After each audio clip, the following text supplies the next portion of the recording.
Saudara ini menutupi tubuhnya dengan alas kaki. Pada saat ini, dia menggigil seperti musang. Rasanya sudah tidak tahan lagi ketika Aset tiba-tiba mati. Telepon berdering, dia mencoba untuk duduk dan menekannya. Beri kamu kesempatan. Apa yang akan Anda lakukan jika Anda memergoki putra Anda mencuri? Aku akan mencubit telinganya. Lalu seret untuk melihat polisi. Jawaban yang salah. Bertemu dengan polisi, hakim, guru, pengacara semuanya salah. Ini anak Anda harus memberi contoh untuk itu. Apakah Anda mengatakan cukup, men? Udah itu dulu. Bawakan aku air. Pria itu baru saja menutup telepon ketika dia tiba-tiba melihat sebuah mobil mendekat. Seorang polisi turun. Hanya melihatnya berjalan di sekitar mobil dan kemudian meletakkan laporan di atasnya. Pria berteriak minta tolong. Meskipun dia mencoba memecahkannya, dia tidak bisa mendengar apapun di luar.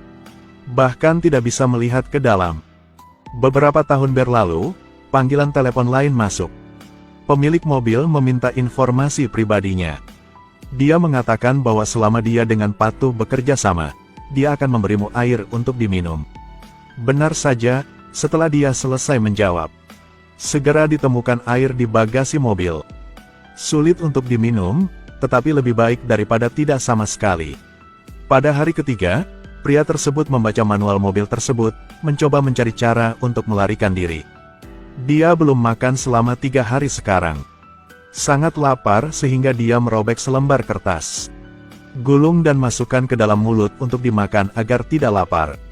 Jika haus, keluarkan tanda peringatan. Lalu siram air seni tubuh ke dalamnya. Kemudian dia meminumnya lagi. Karena baunya sangat tidak enak, dia hanya perlu menutup hidungnya dan meminum semuanya. Saat ia tertekan, seorang pencuri muncul di luar pintu mobil hendak mendobrak pintu mobil. Pria itu langsung merasa seperti diselamatkan. Setelah beberapa saat, pencuri itu ditemukan oleh orang yang lewat. Dia melarikan diri tetapi tertangkap. Seseorang dikutuk, seseorang melapor ke polisi. Pria itu melihat pemandangan ini seolah-olah dia sedang melihat dirinya sendiri. Tidak tahu apakah harus bersimpati dengan pencuri atau bersimpati dengan diri sendiri. Mungkinkah situasi saat ini semuanya balas dendam? Beberapa saat kemudian, pencuri itu ditangkap polisi. Orang yang berjalan-jalan di luar tetapi dia seperti dunia yang berbeda di dalam. Di malam hari telepon berdering. Kali ini dia tidak menjawab teleponnya. Dia mengambil lalat di dalam mobil. Sedikit ragu ketika hendak memasukkannya ke dalam mulut. Lalu lepaskan lalat itu.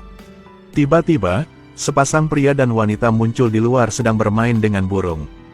Dia lapar dan haus sekarang dan dia sedang tidak mood untuk melihat. Menghitung hari keempat, telepon berdering lagi. Pria itu mengklik mendengarkan. Pemilik mobil takut mati kelaparan dan mengatakan ada sepotong roti di bawah pijakan kaki. Pria itu menemukan roti dan memakannya.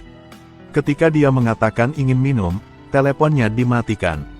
Sepanjang hari hanya memandangi arus orang yang lalu lalang. Dia ingat dengan jelas urutan dari A sampai Z dari rumah-rumah di dekatnya.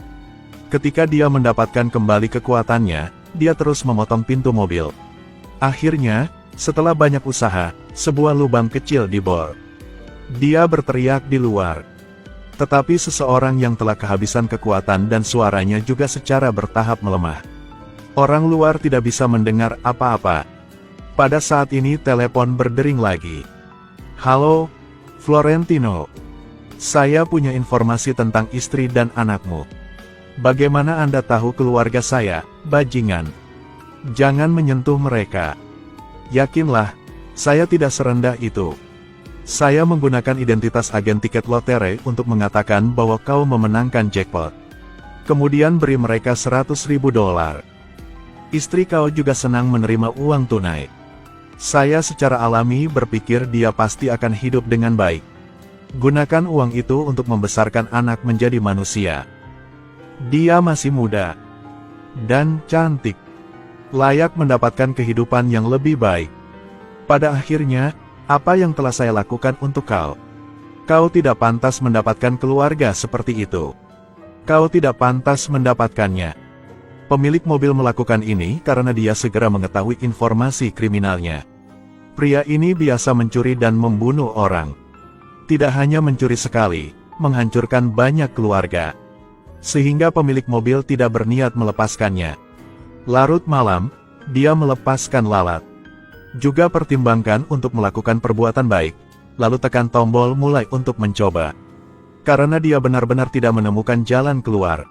Secara kebetulan, setelah banyak mencoba dia akhirnya memulainya.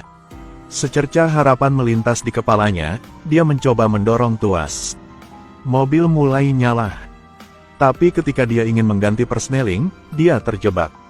Tidak peduli berapa banyak gaya yang diterapkan, tuas tidak akan bergerak. Dia harus mengencangkan sabuk pengamannya dan langsung menginjak pedal gas sepenuhnya. Mobil menabrak tiang listrik. Dia memecahkan kaca yang retak dan merangkak keluar. Dia berjalan terpincang-pincang ke sebuah minimarket. Ambil sebotol air yang disaring dan ambil hamburger. Kemudian duduk di meja. Mulai makan dan melahap. Kali ini satpam datang untuk meminta bayaran. Dia begitu sibuk makan sehingga dia tidak memperhatikan apapun. Penjaga itu menangkapnya dan menanyainya. Apa kau tidak mengerti bahasa manusia?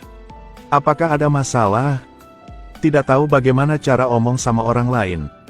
Lihat ini. Ternyata itu adalah mimpi. Melihat dirinya masih terjebak di dalam mobil, dia sangat putus asa. Menunggu mati saja lebih baik daripada bunuh diri. Saat dia menarik pelatuknya, peluru itu tiba-tiba berhenti. Saat ini, pemilik mobil muncul. Paman berusia 60 tahun, dia mengeluarkan semprotan deodoran dan mulai menyemprotkannya ke dalam mobil. Mobil itu benar-benar terlalu sulit untuk dicium. Dia duduk di dalam mobil, memegang pistol di depannya. Kemudian menyalakan sebatang rokok dan memberikannya untuknya. Dia tidak akan memaafkannya. Pada saat ini teleponnya berdering. Dia mengklik mendengarkan. Sedetik yang lalu dia masih linglung. Jadi sedetik kemudian, dia dengan cepat berlari keluar dari mobil, bahkan menembakkan peluru ke udara untuk memberi tanda minta tolong. Tanpa diduga, sang paman menangkapnya dan menekannya ke tanah. Ternyata peluru itu hanya mengenai wajahnya. Dia menariknya kembali ke dalam mobil. Pada saat ini, seorang polisi wanita yang sedang berpatroli datang berlari. Dia segera mengeluarkan pistol untuk memperingatkan. Dia mencoba meminta bantuan, tetapi pamannya memegang pistol dan mengancam. Kedua belah pihak tetap seperti itu selama 2 jam. Wartawan berbondong-bondong seperti semut. Paman itu masih sangat tenang, mengatakan dia adalah korban. Selain itu, orang ini bukan hanya seorang pembunuh, tetapi juga mencuri mobilnya. Polisi segera memanggil seorang analis. Analis bertanya apa yang diminta paman. Paman mulai berbicara tentang berbagai masalah kepolisian di kota. Beritahu pemerintah untuk tidak menekan tindakan apapun sama sekali. Analis memintanya untuk membebaskannya, memberinya kesempatan untuk membangun kembali hidupnya. Saat ini, kerumunan ada di pihak paman. Mereka juga sangat terganggu, bahkan meminta untuk membunuhnya. Analis mengatakan dia membunuhnya, masyarakat tetap sama. Kemudian mulai dengan sabar menceritakan kisah hidupnya. Akhirnya lelaki tua itu dibujuk untuk melepaskannya. Selanjutnya, dia duduk di dalam mobil, dan memasang pengatur waktu di atap mobil. Analis menyadari ini adalah bom dan segera menyuruh semua orang untuk mundur. Beberapa saat kemudian mobil itu meledak. Meskipun paman sudah meninggal, api itu menyala di hati kami. Bahkan, dia akan menyembah surga bersama pencuri mobil itu. Hanya saja rencananya tidak mengikuti perubahan. Selain itu, kata-kata analis membuatnya sadar. Bahkan membunuhnya tidak akan mengubah masyarakat. Jadi dia memutuskan untuk mengorbankan dirinya sendiri. Memang, ini mengejutkan seluruh negeri.